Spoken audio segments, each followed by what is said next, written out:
Trouver son équilibre, c'est accepter de lâcher maintes croyances, ne plus porter sa croix, mais mettre en son centre et devenir ainsi sa propre boussole. Commencer à bien se connaître, connaître,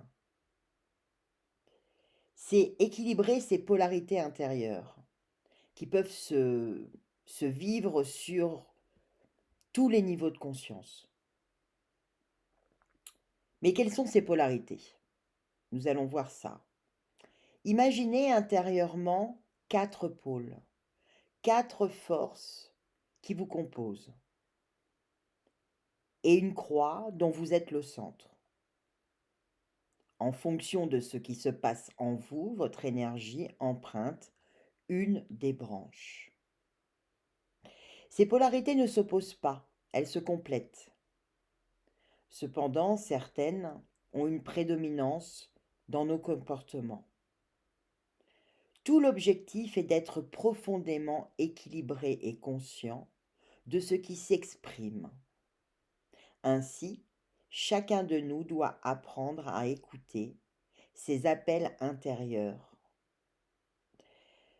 Regardons comment ces polarités se caractérisent chez un passeur, du moins de là où il peut y avoir un déséquilibre. Parlons déjà de la polarité enfant, le P de plaisir.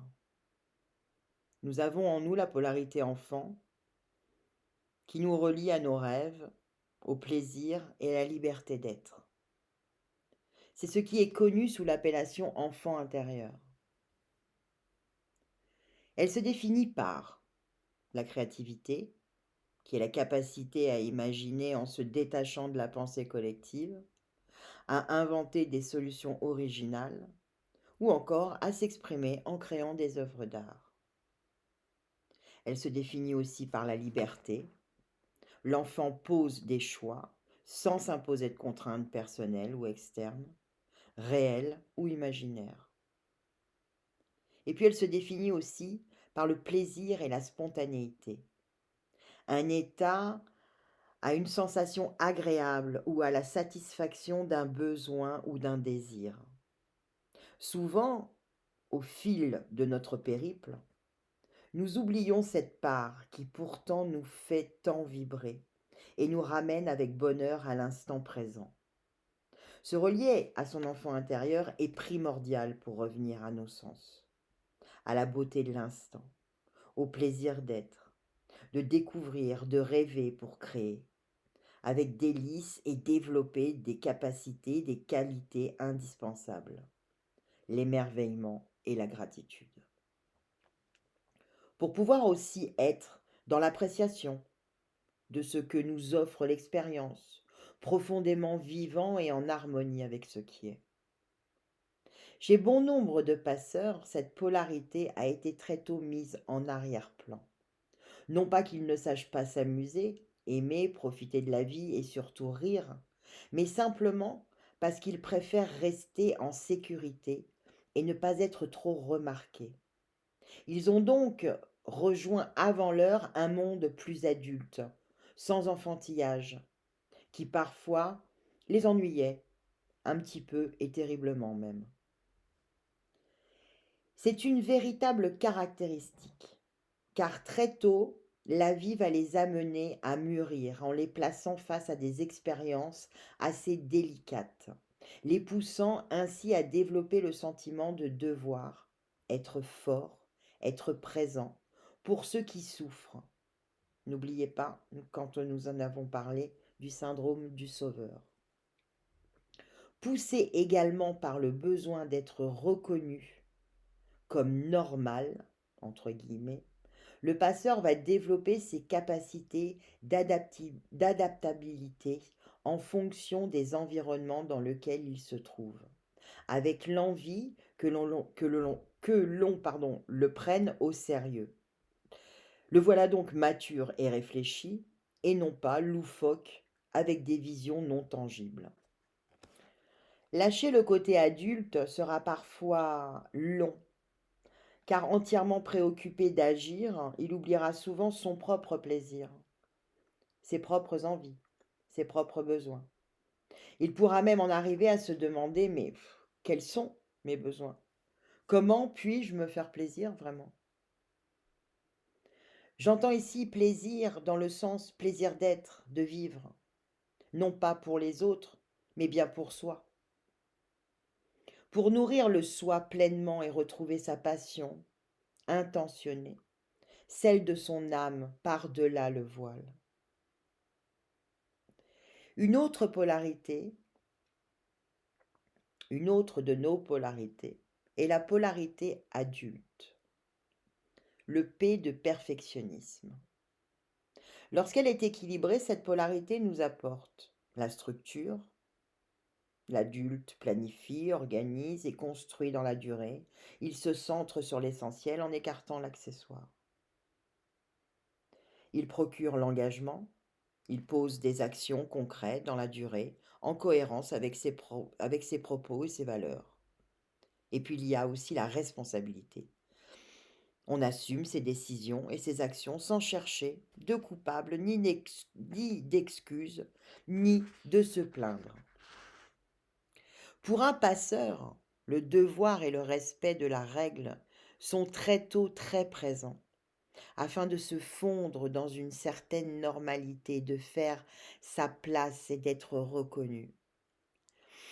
C'est aussi un atout, mais enclin à prendre des responsabilités, le passeur sera apprécié pour les organisations, les grandes et petites entreprises.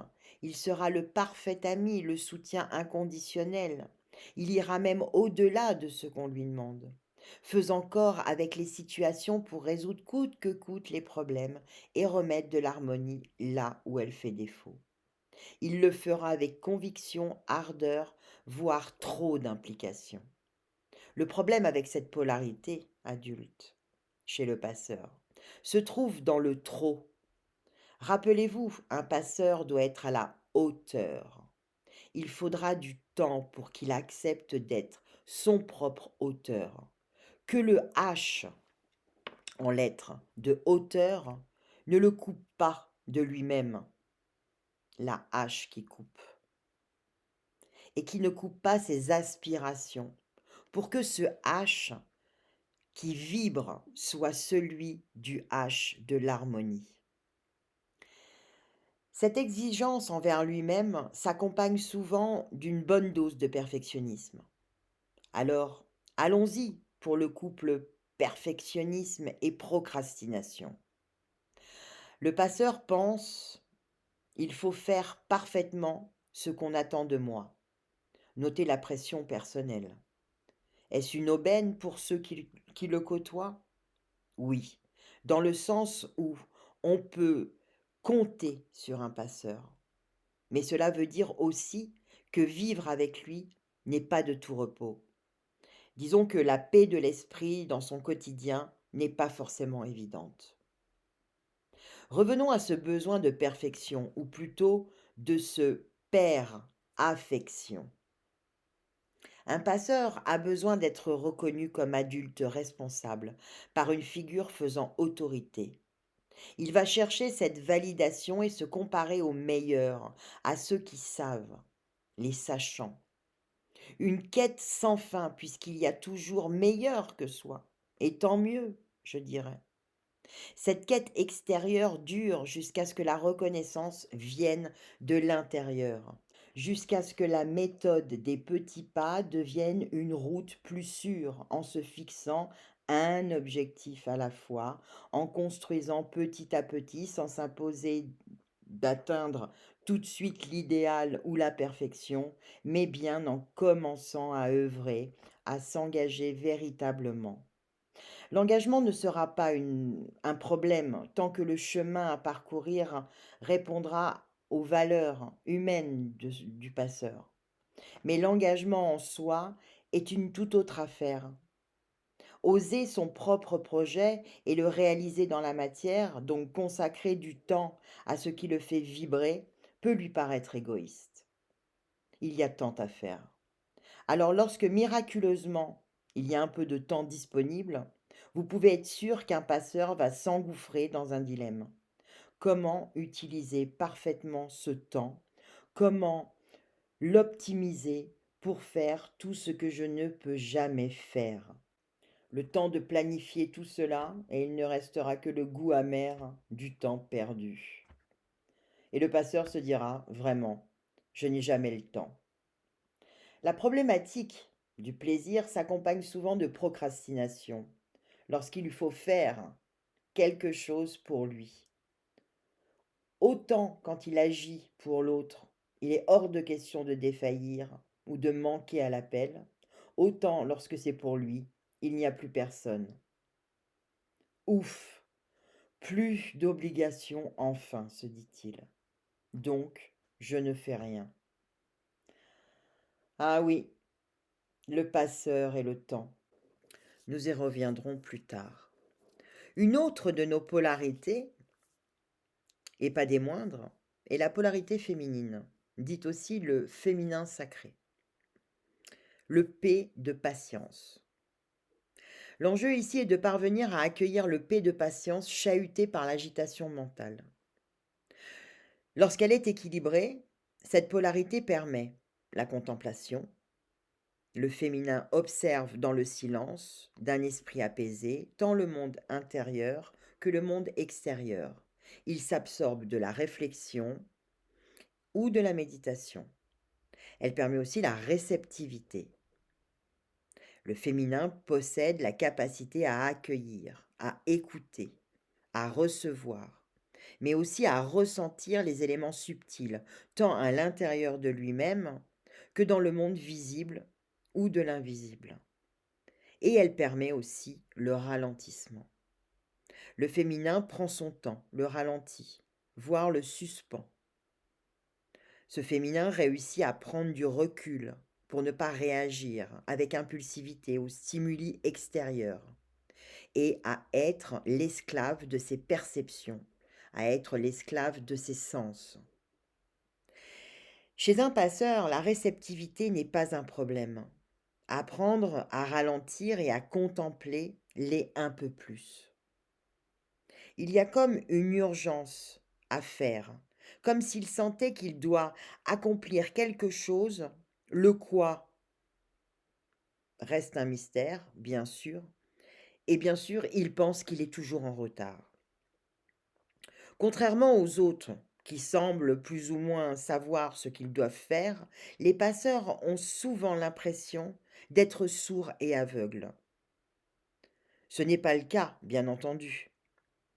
Ce n'est que la résultante de leur façon de vivre, sans connexion profonde à leur cœur, pour prendre le temps de s'écouter, d'établir ce dialogue intérieur avec son soi supérieur. Dès qu'il s'agit de lui, le doute refait surface. Il est quasiment convaincu qu'il n'a aucune intuition, ou que celle-ci ne se manifeste que pour les autres.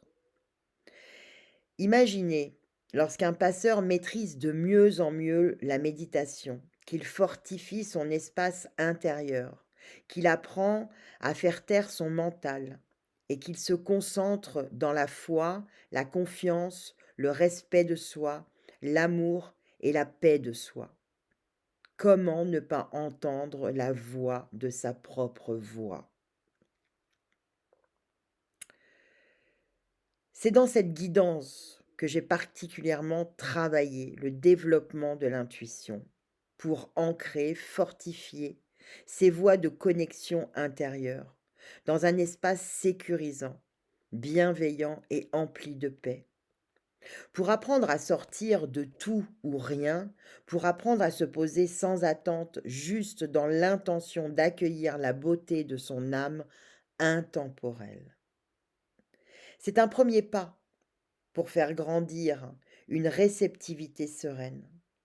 Cependant, être réceptif ne signifie pas forcément être capable de recevoir pleinement. Recevoir pour soi. Le passeur devra apprendre à recevoir. Rappelez-vous, le Sauveur aime donner et il pense sincèrement tout donner. Savoir demander place le passeur en situation de dette. Cela signifie qu'il a besoin, qu'il ne peut se débrouiller tout seul. C'est ce qu'il y a en lui qui est magnifique, cette vulnérabilité, une très grande sensibilité. Cela fait partie de son chemin. Il devra apprendre à accepter cette vulnérabilité. L'un des travers des passeurs, outre l'orgueil, est d'avoir un petit côté donneur de leçons. Je sais des choses, je les partage. Souvent, cela est fait avec bienveillance. Néanmoins, se cacher derrière ce rôle de professeur, de guide, a des limites. Parce qu'à un moment, il n'y a pas d'un côté celui qui sait et de l'autre celui qui apprend. On ne peut donner que ce que l'on est, que ce que l'on vibre, et avoir la prétention de donner à outrance, que cela soit du temps, que cela soit du sang. C'est une certaine façon de s'amputer de soi-même. Recevoir, qu'est-ce que cela signifie? Eh bien, rien d'autre que se voir à nouveau, recevoir. C'est accepter de ne pas voir uniquement l'autre, de ne pas vivre qu'à travers l'autre. C'est accepter d'apprendre à se respecter, parce que évidemment, quand on est dans ce respect de soi-même, on peut apprendre à véritablement respecter l'autre. Respect de voulant dire je reste en paix. On arrive à ce fameux P de passeur pour incarner l'équanimité et une paix totale. Le fait de réaliser cette difficulté à demander à l'autre met en lumière une part d'ombre du passeur, l'orgueil.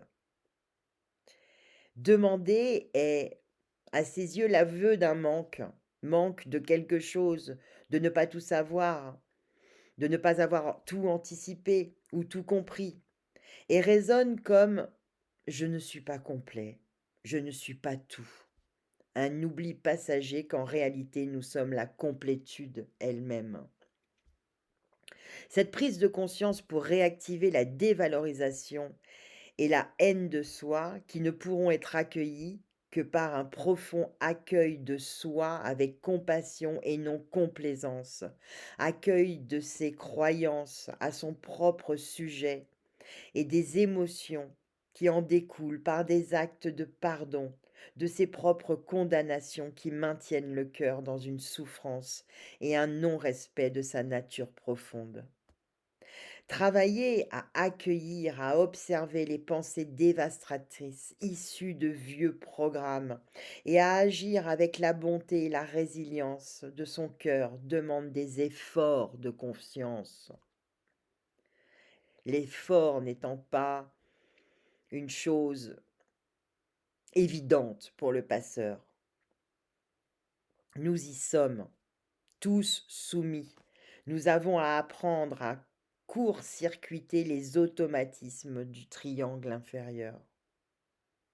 Mais suivre cette voie donne une force extraordinaire. Il y aura bien sûr de nombreuses bousculades, autant que le cœur ne soit assez fort pour dépasser les vieux schémas et s'abandonner entièrement. La dernière polarité, la quatrième, le quatrième pôle de notre intérieur, qui est bien sûr complémentaire à la polarité féminine, le féminin sacré, et la polarité masculine, le masculin sacré. Équilibrer cette polarité consistera à lutter contre l'imposteur illusoire. Elle se définit par l'action juste, c'est la capacité à se mettre en mouvement sur le plan concret, physique. Elle se définit aussi par l'expression, l'émission. Les échanges et le partage passent par le verbe, par le corps ou au travers de nos créations, pensées, opinions, envies, besoins. Et elle se définit aussi par l'accélération ou l'élan. C'est l'action par laquelle nous donnons du mouvement et de la vitesse à nos actions et à nos projets. C'est également la faculté de s'exprimer et agir immédiatement, sans différer ou tergiverser.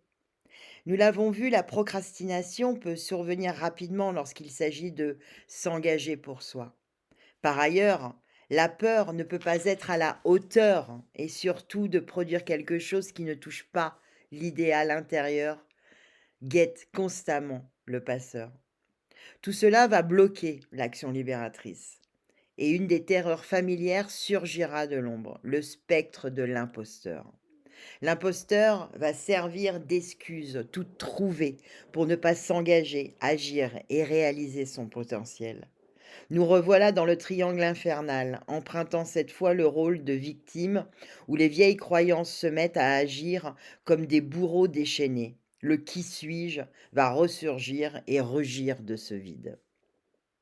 Ayant passé beaucoup de temps à l'extérieur pour servir, le passeur s'interroge. De quoi suis-je animé?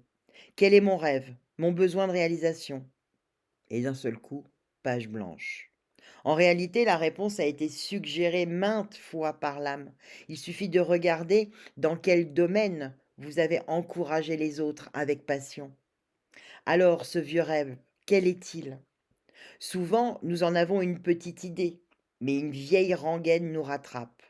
Je manque de connaissances, de savoir-faire, de formation, d'expérience. Je suis trop jeune, je suis trop vieux, je n'ai pas le temps, etc., etc., etc. Vous connaissez sûrement cela par cœur, si vous êtes passeur. Je vous suggère de revisiter vos excuses et de les passer au crible de votre discernement. Vous verrez que le développement personnel fourmille d'idées, de techniques pour vous aider à remettre en cause ces vieilles rengaines. Une des excuses les plus communes est: je n'ai pas les moyens financiers.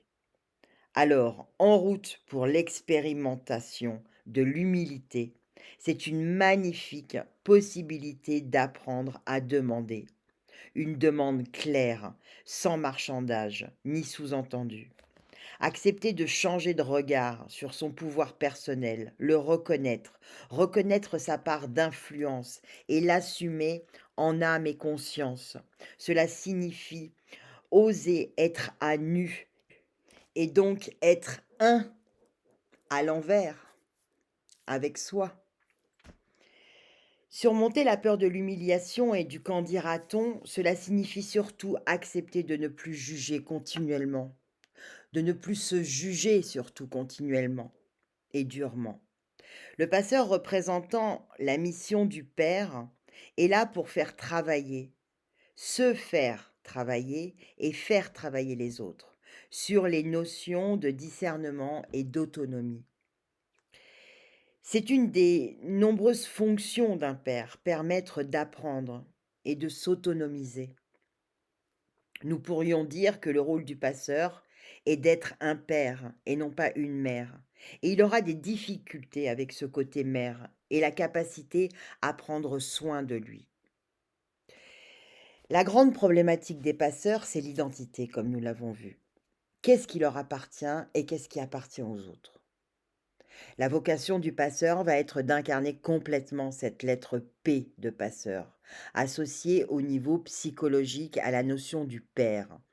Père dans le bon sens du terme, bien sûr, c'est-à-dire apprendre à être un père pour soi-même, autrement dit à se connecter à sa propre sagesse, à savoir se guider, à passer à l'action, l'action juste, sans être dans la réaction, et à avancer pas à pas, comme un pas-pas. Si j'ose aller jusqu'au bout, il va d'abord passer par une phase d'expérimentation, parce que pendant un bon moment, il se sent perdu.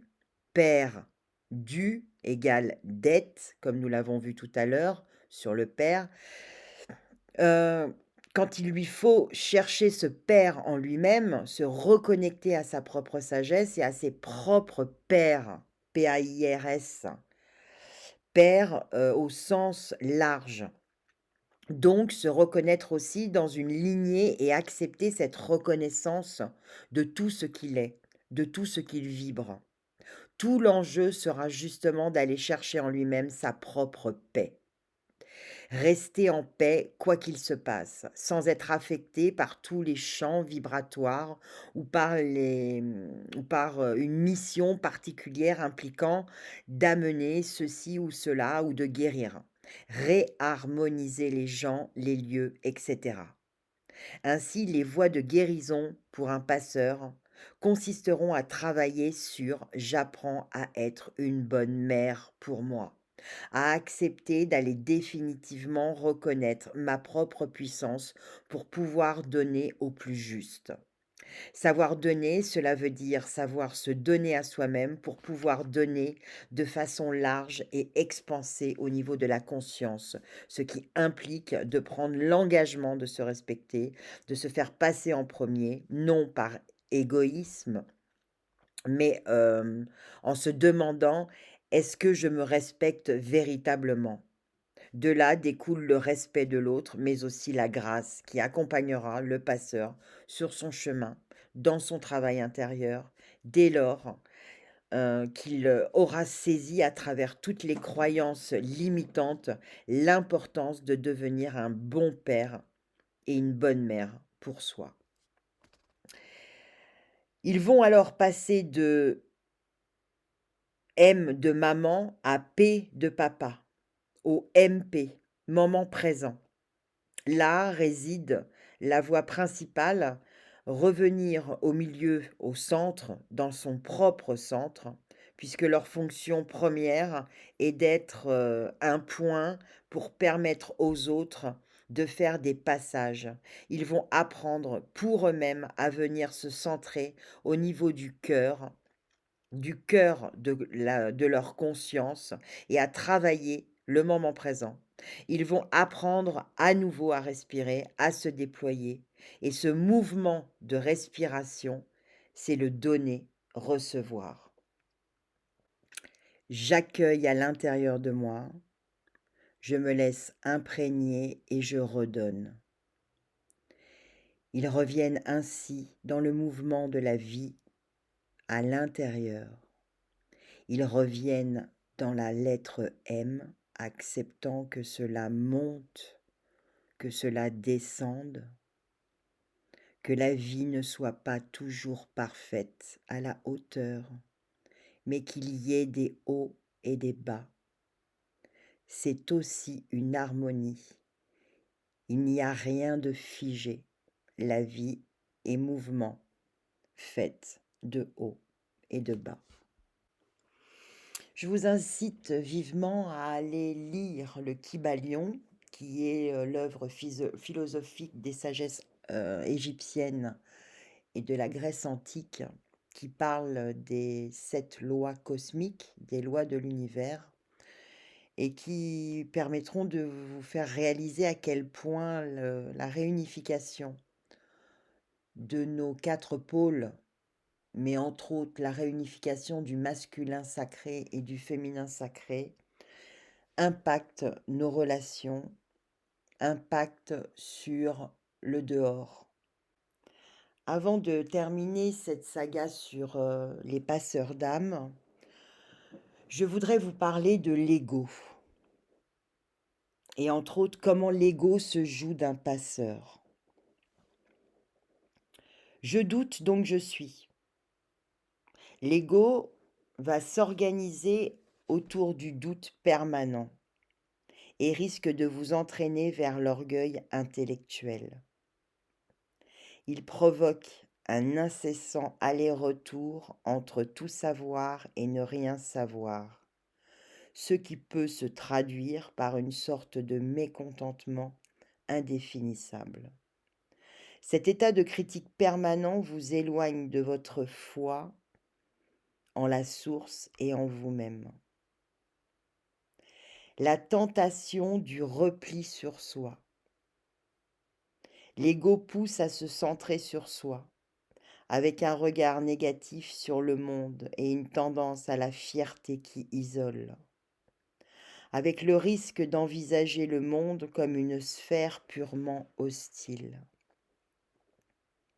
Le piège de l'indifférence. Une tendance à se voir en victime du système, de l'autorité, et une amertume à ne pas arriver à travailler avec ses propres rêves. Une tendance à vouloir rester seul plutôt que de subir une relation qui n'est pas idéale.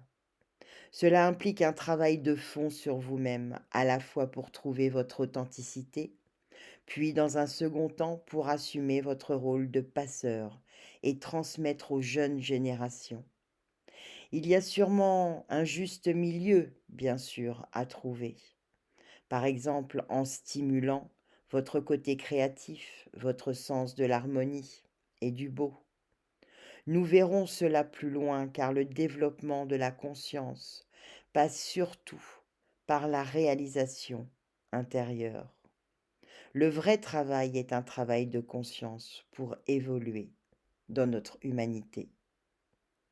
L'identification de l'ego au néant. Une certaine timidité risque d'inciter le passeur à se cacher derrière un masque. Il a des difficultés à mettre en avant ses talents de communicant, convaincu qu'il est seulement capable d'écouter les autres. Il reconnaît qu'il a de l'imagination, mais il est incapable de la concrétiser. Le talent, c'est pour les autres, comme si la créativité n'existait pas pour lui. Non, il ne faut pas tuer l'ego. Beaucoup d'approches actuelles sur le travail intérieur mettent à mal le mental qui pense trop car il génère des limitations. Non, il ne faut pas tuer l'ego.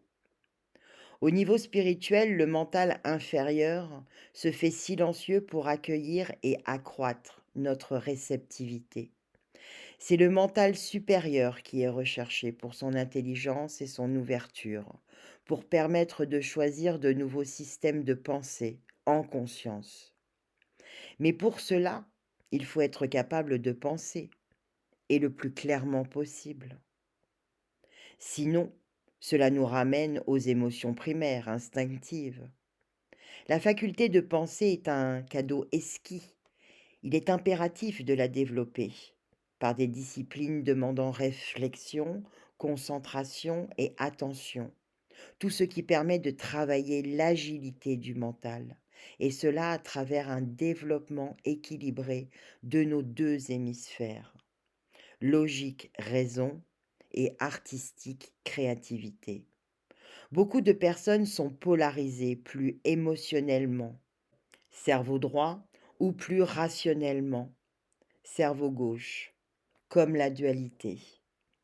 Les personnes polarisées mentalement devront, dans leur travail inférieur, être vigilantes quant à l'habilité excessive de leur mental qui, par de magnifiques analyses, mène souvent à la rigidité des vérités, la fermeture ou la critique, et donc à la séparation. Une attention particulière sera requise pour développer le contact avec leurs émotions, afin d'ouvrir la voie vers un ressenti supérieur en contact avec le cœur. Les personnes polarisées émotionnellement devront, elles, développer et muscler leur mental, concentration, réflexion, prise de recul, pour discerner et sortir des mirages émotionnels et purifier le ressenti supérieur. Donner est important, parce que je parlais de donner, mais recevoir est tout aussi important. Et c'est là où se joue justement la différence entre les deux polarités, la polarité féminine et la polarité masculine. La polarité féminine est là pour recevoir, d'où, à notre époque, son importance. Et la polarité masculine est là pour donner. Il est plus facile quelque part, souvent, de donner, parce qu'à travers le don, on se suffit à notre grandeur d'âme, on va dire. Mais il est d'autant plus difficile d'accepter de recevoir. Et aujourd'hui, à notre époque, Nous devons travailler sur cette polarité féminine, d'accepter, de recevoir. Toute l'ambivalence est là, parce que je mettrai un astérix sur le comportement d'une mère et de son fils, qui est assez paradoxal, étant donné que la mère donne de l'amour alors qu'elle est là pour recevoir, et qu'un fils est là pour donner alors qu'il doit accepter de recevoir l'amour de sa mère. Mais ça, c'est un autre sujet dont nous reparlerons plus tard. Je suis sur la plage du Touquet et il fait un soleil radieux, je suis contente. J'ai passé toutes mes vacances d'enfance ici. Et à ce propos, je voulais vous parler de ce que nous avons vu ensemble, les différentes polarités.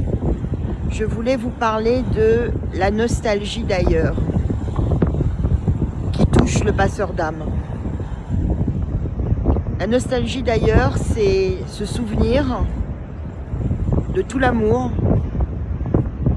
inconditionnel d'où nous venons, d'autres plans supérieurs, d'autres consciences, et que nous recherchons une fois incarnés ici sur Terre. Cet amour inconditionnel que nous n'arrivons pas à mettre en pratique avec les autres, et qui nous demande justement un développement relationnel intense pour le trouver ou au moins le toucher du doigt. Je ne vous mentirai pas sur le fait que vous ne retrouverez pas ici sur Terre, dans cette densité, dans ce plan de conscience dense et lourd, vous ne retrouverez jamais. Ou peut-être que nous y viendrons, mais dans très longtemps, mais vous ne retrouverez pas ce même amour. Et que c'est pour ça qu'il est important. C'est pour ça qu'il est important que vous vous confrontiez à l'autre. Que ce soit dans un pseudo-amour ou dans le conflit. Car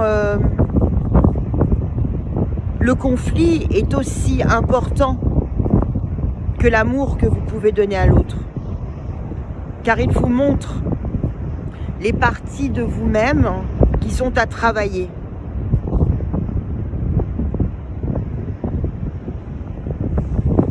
J'aime à dire que s'il n'y a pas de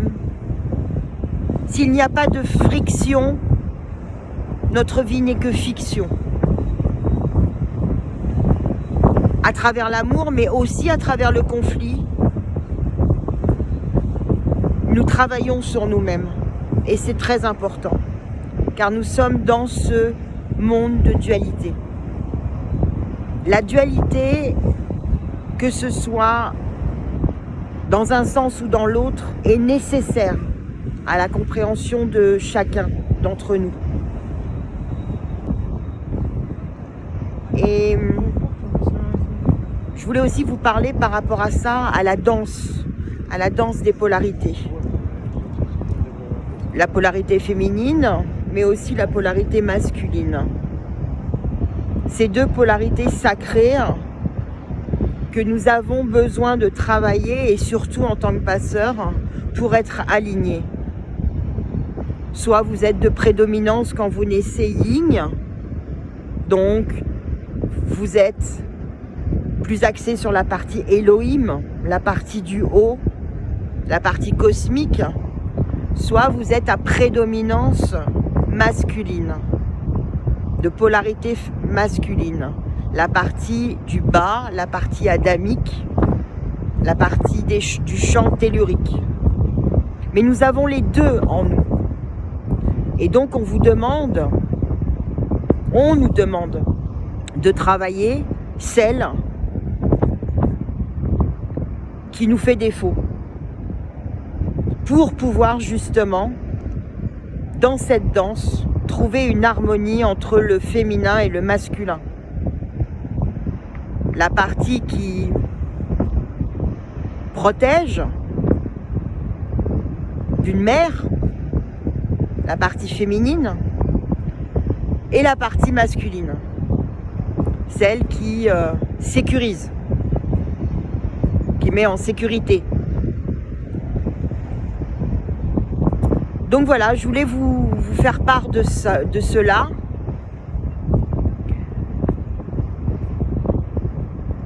Nous sommes un, mais pour arriver au 3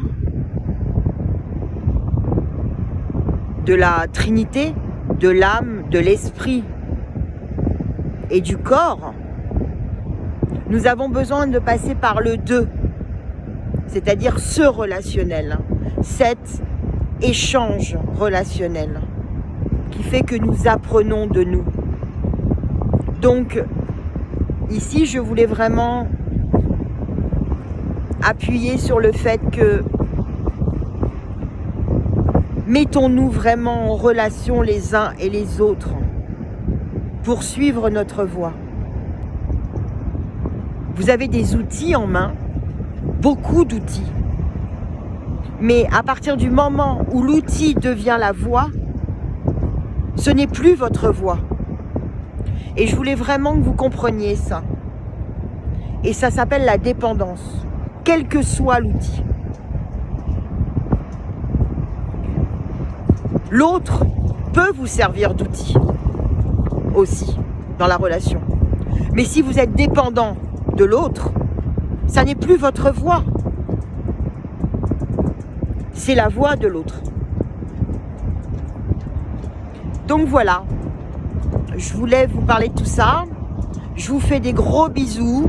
Oui, je vous fais des gros bisous et je vous donne rendez-vous à très bientôt pour une dernière capsule de cette saga sur les passeurs où nous ferons un petit récapitulatif sur ce que sont les passeurs d'âme et quels sont les outils mis à leur disposition pour qu'ils atteignent leur voie d'éveil. Je me tiens bien entendu à votre disposition pour répondre à toutes vos questions. Abonnez-vous à cette chaîne, c'est ce qui la fait vivre et qui fait une belle communauté. Activez la petite cloche de notification pour avoir les prochaines vidéos. Je vous souhaite le meilleur. Ciao! Je vous laisse avec ce beau coucher de soleil du Nord-Pas-de-Calais.